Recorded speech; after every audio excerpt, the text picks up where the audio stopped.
working with micro-influencers, thinking outside the box, making sure that you're featured in the right with a brand.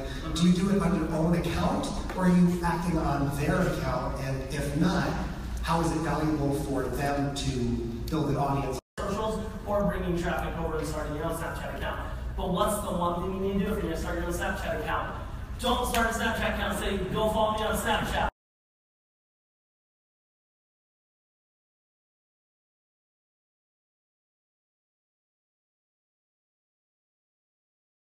Live streaming, we'll talk about how we get started in a moment, but how do we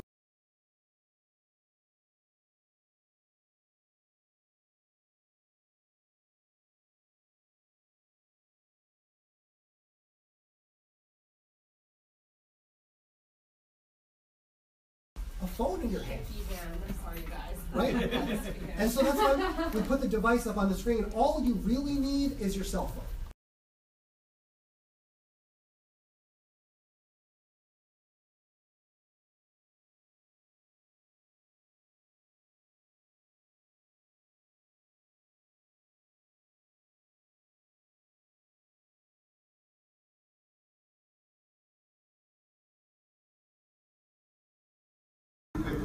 After launching over 4 years ago, that we have to start every story as much as humanly possible with the people at the center.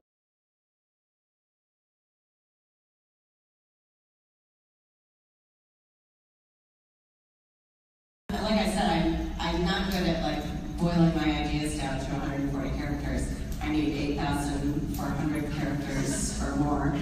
Positive thing and be something that I would like to push and help, as opposed to something that I would like to fight.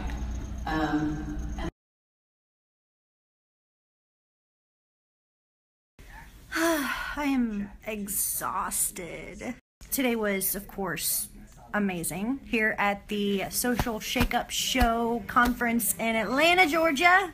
Started off, of course, with an opening session featuring Shonduras, the one and only Shonduras. Love him. Loved finally meeting him in person. Did you know that... Oh, let me turn the volume down.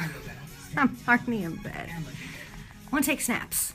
You know that Shonduras actually got his start on social media by launching a jewelry boutique on Facebook, of all things. He was like, you know who's on Facebook? Moms. And you know what moms like? Jewelry.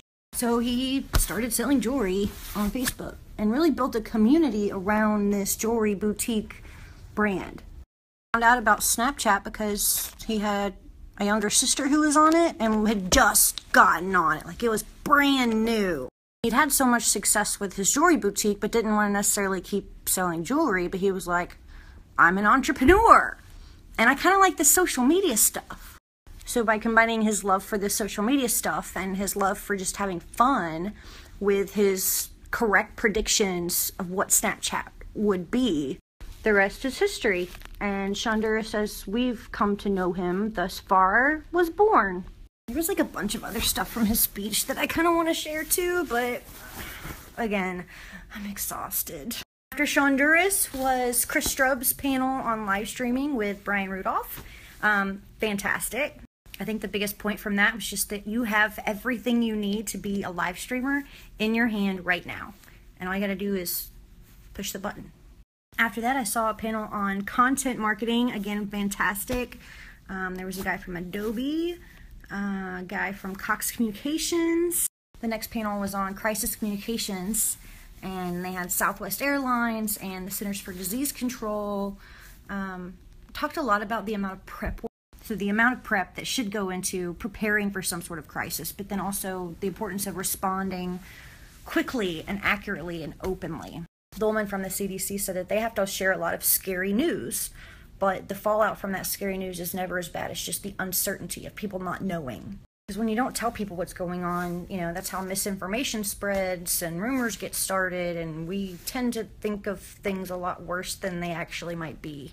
So that was a cool session for me, especially since I've spoken on that topic before, and just the importance of getting in front of something and driving your own message, controlling the narrative. Let's see, after that was storytelling, which was also awesome. God, everything was just awesome today. Seriously. Drew Neisser got up and talked about mistakes that brands make and wins that brands have had and storytelling. Two of the things he talked about were conflict and surprises. Good stories have conflict and good stories have surprises, and those are two things that brands hate.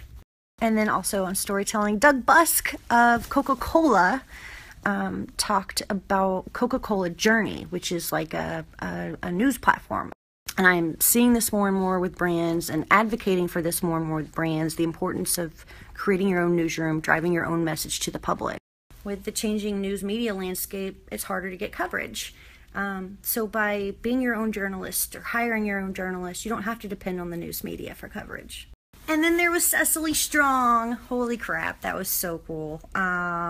She just wrapped up the best season of SNL in years.